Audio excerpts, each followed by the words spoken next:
Ugali ni Andy Eigenman pinag-uusapan online. Iba talaga kapag relevant ka kahit hindi ka na artista. Dahil kahit wala kang ginagawa sa iba o ginagawang kakaiba, ay palagi ka pa rin usapan ng mga netizens. Kagaya na nga lang ni Andy Eigenman na nananahimik na sa Siargao, ngunit maraming netizens pa rin ang pumupuna at nagkokomento tungkol sa pagkatao niya. Ngayon nga ay may isang netizen na nagsabing pangit raw ang ugali ni Andy at si Filmar lamang daw ang totoong mabait. Komento nito, ang pangit ng ugali niya din kasi di siya bagay sa island. Mabait lang talaga ang naging husband.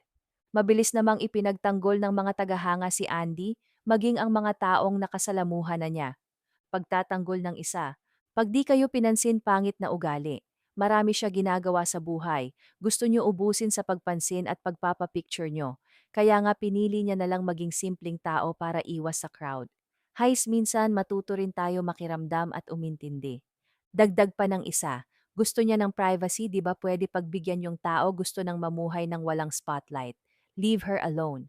Kinuwento naman ng isang netizen ang naging encounter niya with Andy Eigenman at ayon sa kanya, nakapunta kami sa cafe niya, nagpa-picture kami at nakabili pa ang anak ko ng t-shirt sa store nila.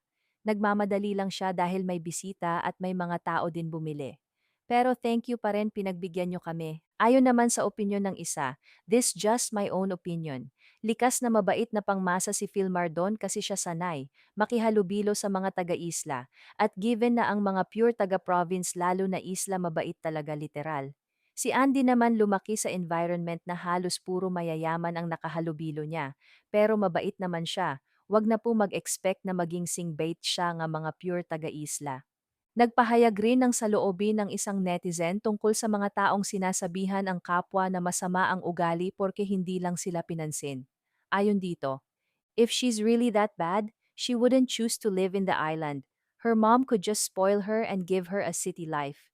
Yan ang problem sa inyo kapag hindi kayo napansin ng artista or di kayo mabigyan ng autograph sasabihin nyo masama ugali nila. Ayon pa sa isa, Fee, kasi namamansin si Andy sa mga tao na gusto magpa-picture, umiiwas na nga siya sa mundo ng showbiz kasi gusto niya normal life, kaya intindihin ang gusto niya at erespeto na rin. Binanata naman ng isang netizen ang nagsabing masama ang ugali ni Andy, Anito. Sobrang bait nga ni Andy.